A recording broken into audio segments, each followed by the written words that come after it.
Alright, this is Sandra. I'm back again with more Math Magic of 10 frames.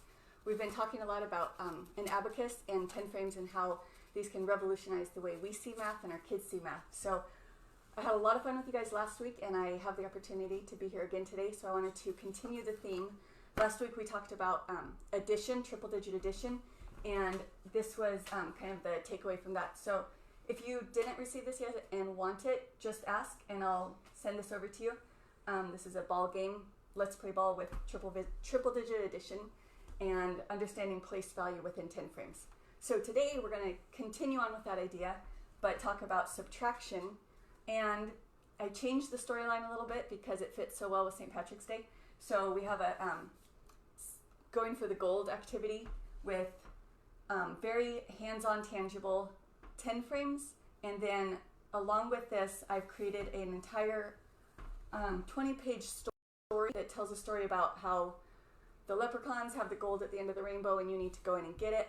And these leprechauns are really organized. They put their gold in there, so they don't just have a heap of gold like we all think. They put their gold in little trays, and once they fill up a tray with 10 pieces of gold, coins of gold, they move it over and put it, so they like shrink this whole thing. You can see where I'm going with this, and then they put it in a 10 frame. And so we use this to keep track of all of the trays of gold that are filled up with that. And then once they fill up one of these trays, they have 10 of those trays of 10. You shrink that and move it over here. And this is what one of those looks like.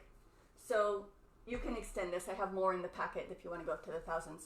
But there's a storyline. It's pretty cute about how you go in and very carefully sneak the coins away, but you have to do a lot of subtraction with regrouping. And in the story, kids don't even really know they're doing math. You're just taking this whole plan about it, get it back to HQ. So there's that. It's a little 20-page book, and here's the information if you want to see more about that. While I'm here and thinking about it, if you have not yet signed up for my free 10-frame course, this is kind of a masterclass for parents to help equip you to help your kids really build this number sense. So I've been talking a lot in this group about ways to strategically use 10 frames and abacus, or Rec and Rec, or Math Rack. There's so many names. The basic idea is if you do something with groups of 10s with a subgroups of 5s, so it's instantly seeable, glanceable, that's called subitizing or subitizing. And that's what builds the magic, where kids can instantly see numbers and they have that framework for doing anything they want with it. So numbers become really flexible. They see numbers in their head and they can do anything they want with it. So kids get really excited about this. As I've been teaching classes and working with parents in this course, I've heard a lot of parents get excited about it. And of course I love this kind of stuff. So I hope you'll join us. This is a free email course where I teach you as parents all of the big picture ideas of how to use 10 frames really strategically to lay a foundation of number sense and then build out addition, subtraction, multiplication, division. It kind of goes back and forth between 10 frames and an abacus depending on which one is better at the moment. I have one of these here. I got this one recently because this is a really good way to see 10 frames in a 1 to 100 way, but I don't want to focus on that today. I just want to finish this thought that in this course, my goal is, as a former math teacher and a current homeschooler, I want to put all of this in your hands, because I know one of the things parents struggle with the most is how to help their kids learn math and enjoy math. So I want to help you with that, to help your kids enjoy math. So anyways, this provides the strategic way to really use these, not just kind of hit and miss and haphazardly, but really strategically use these to build that. So there's the link if you want to get more information about that. Okay, so I've been talking a little bit about number sense, actually a lot. That's the big idea here. And before I get into this activity, I want to just talk about, there's two things here. The way that many of us learned math, myself included, was with pencil and paper. We saw math as symbols on a page. We saw it just as numbers, and we knew a bunch of rules to follow. Okay, and the good rule followers could get it, no problem, we could fly through it. The ones who couldn't quite follow all the rules and remember what applies to what situation struggled, and this like barrier of math anxiety just rose up, and it makes it hard to go on with any future math and a lot of future courses, different types of study. So we want to break down that wall. We want to get rid of math anxiety, help kids see that they're the ones in control of the numbers are not in control of them. And the way to do that is you have to step away from the digits, because digits on paper, if you see 806, I realize this looks like a phone number, but it's a subtraction problem. If you see 806 minus 438, if all you ever see are those digits, these are just random symbols. They mean something because we've assigned value to it, but it doesn't really mean anything because these are not real. There's nothing you can actually touch. But if you know, because you know at the beginning, that digits represent objects, it seems obvious, but we often miss that step. And you get kids to play around with that and build it themselves, and then they can see, you start with 1 through 10, you build up to 1 through 100, but I want to jump in the deep end here and talk about triple digits. You get kids to the point where they can see 806 is 800, 0 tens, and 6 ones. This is fantastic. Like, this in itself builds so much number sense, because you're taking this subitizing magic that you build up with 10 frames for 1 through 10, and then you're using that as you build up numbers infinitely. Tens, hundreds, thousands, forever. So here we see, kids get really used to seeing that 8 is 5 and 3 more. So when they see this in the hundreds, you don't have to count. They know that's 800. Okay, they know this is 6. So I don't know, I kind of have made up this structure. I don't know if other programs do it this way, but putting 3 10 frames side by side and using them as the base positions has been super helpful. And I'm going to get to that and show you why and how it helps us see what regrouping is about. But to finish this thought, so many people in our generation have grown up just seeing math as digits and rules to follow. Okay, that leaves a big missing foundation, a lot of gaps, and it doesn't leave us super confident in loving math.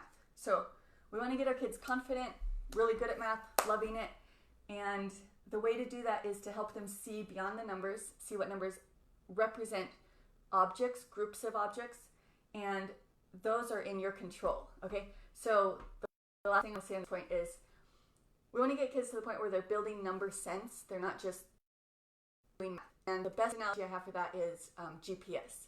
So you may have heard of this or thought of this before, but if you go to a new city and you want to get to a new place, you just type in the address and you're using GPS and you're relying on the step-by-step directions, turn right, turn left. That is exactly like how most of us associate math, what we associate with math, that we just follow left, right, turn here, turn there.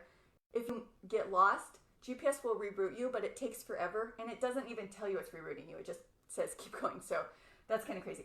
But we want to get kids to the place where they know the lay of the land. They know everywhere. So if there's traffic on one road, you can take a different route. If one way is too long, you know that it's longer, and you know a shortcut that will make more sense. So anyways, that's kind of the idea of my main mission, is that I want to help kids develop this number sense, and I want to help you as parents get to the point where you feel confident to do it. So I am offering courses for kids, but I'm also offering courses for parents, the free course here, so that you can feel qualified and equipped to have these conversations with your kids. Okay, so let's talk about what this is. This is an activity that will help kids. The whole storyline behind it is in this. So if you want to see the little 20-page mini book that talks about the leprechauns and the pot of gold, it's there. But also there's these templates, there's the 10 cards, there's a walkthrough of the process that you would do this with, and some more task cards so kids can practice it more. So let's take a look at one of these. If we're looking at 806, and we're talking about these as gold coins, just to give it context so they're not lonely numbers. This is what the leprechaun has, 806 gold coins. We want to take away 438 of them. So in the story, you'll see the secret agents who work here, they set up 3 teams. They have the team A, who's going to get 400 gold coins. Team B is going to get 30, and Team C is going to get 8.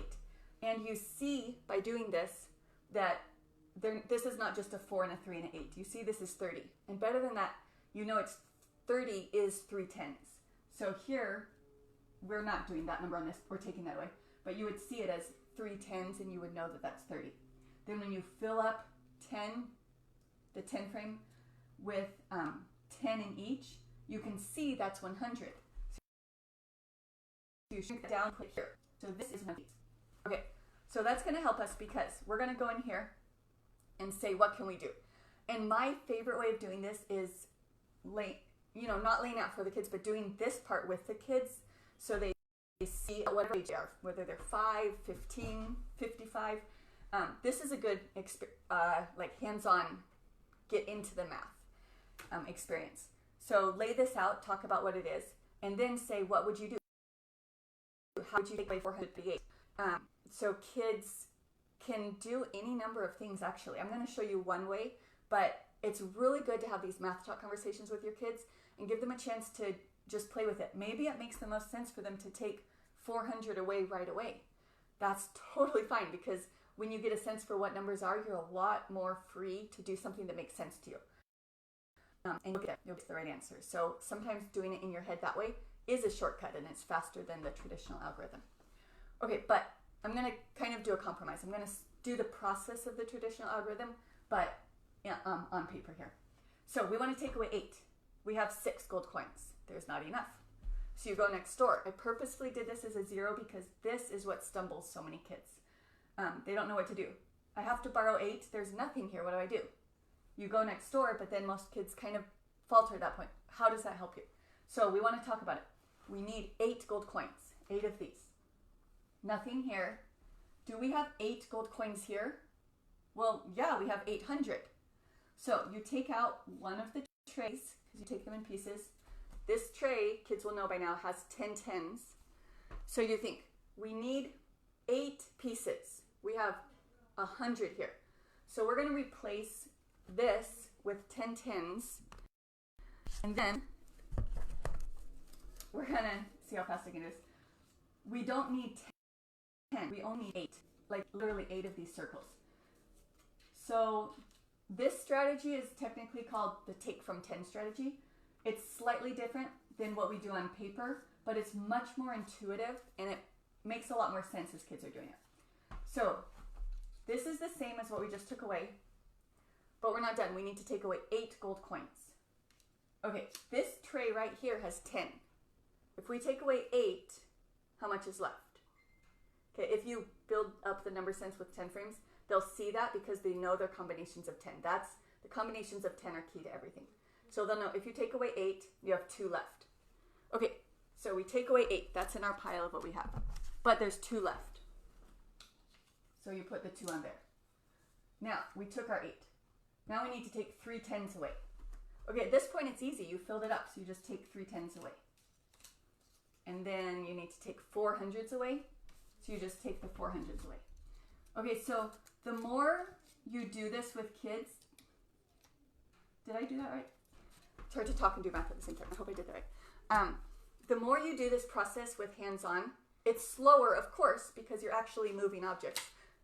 But you'll get to the point where kids really, really have a good sense of what's going on, and they'll lead you. It's kind of like self-led weaning. They'll let you know when they're ready to move just to pencil and paper. And they may even bypass pencil and paper and just go to mental math because it makes so much sense. So go slow. I need to tell myself that. Go slow, slow yourself down, slow your kids down. Do the hands-on no matter what age they are. If you have high schoolers who don't quite know what to do with subtraction, do this with high schoolers. You don't have to do the leprechaun story, but this is still completely valuable to build that number sense. Okay, so that's one picture. I could teach, and I do have an entire course on all of this. But the last thing I wanted to say is, I meant to lead with this. There are 3 common subtraction struggles. So I was a high school math teacher. Now I'm homeschooling my own kids, so I'm experiencing the complete spectrum of math, from counting all the way up through calculus. So there's 3 really common things I see, and this is ageless. No matter whether you're just learning subtraction or you've made it up to calculus and you get to a point where you have to subtract and you still don't have that number sense. That happens to me sometimes. So these are the three things I notice, and this teaching math this way can help overcome all of these. Okay, so here's the first one. If we see a number like 43 minus 17, okay, if you're watching the replay, you can pause the video, do this yourself, or call your kids over and have them do it. See what they say. One of the most common mistakes is they go 7 minus 3 is 4. 4 minus 1 is 3. Okay? If you see this mistake, this is what I call the do something technique. Because kids see numbers, they don't have the bigger sense of the lay of the land of the map and how they can get around and do stuff. They just see numbers, they kind of freeze, and they're like, do something. I don't know. You can subtract that and do that, and that's an answer. And then that brings you to the next one, which is the am I right question. So as a teacher, as a tutor, raising my own kids, I get this all the time, the deer in the headlights look, where they do something, they look up and say, am I right? And they have no sense. They don't know, does it even make sense? Do you have a way to check it? What I tell my own kids, and I'm a little bit ruthless with my own kids, I'm nicer in the course, but I'm like, if you don't know if you're right, then it doesn't mean anything, even if you are right. Because if you did it right, and if you did the process and you know what you're doing, you don't have to look for objective validation. It makes sense to you and you know that it's right. You also know how to do it backwards and check it, and you know if it makes sense. You have a frame of reference. Okay. The third common subtraction mistake is where you have zeros, and if you only know the algorithm, this is hard if you just have the algorithm. Because you have to know, okay, there's nothing here, you go next door. Uh-oh, there's nothing there, you go next door. Well, what do you do with that? It gets so messy. So I call this the uh-oh zero, because it trips everybody up. But if you have this number sense, you put 600 here, and you just break out one of those 600s into the 10 tens. Then you take one of the 10s out and take what you need. And it's so smooth. Okay? Takes a little bit of practice to be comfortable with it, but it really just can enable what's going on. So we can overcome all three major subtraction struggles with this kind of technique. And if you want this activity, you can find information about it here. If you want the free parent course where I teach you how to teach your kids this kind of math, you can get it here. I would love to see you over at Raising Math Superstars. I do a lot more math talks like this and collect and avoid gifts. So if you want to join me there for ongoing math conversations, I'd love to see you there. All right, I forgot to check if I had any comments. My screen is probably frozen. Can you see on there if I have? If not, it's okay. So I'm going to check my notes while I'm here one more time. Okay, I actually want to say one more thing while I'm waiting to see if I have comments. So if you're sticking with me, give me just a sec. And we're going to refresh this. Okay. Okay, so one more thing is, I kind of alluded to this at the beginning when I talked about, as you know, when we were experiencing math, when we were learning math as kids ourselves, either we flew through it and we were rule followers, or we struggled and just got super stressed out about what's going on.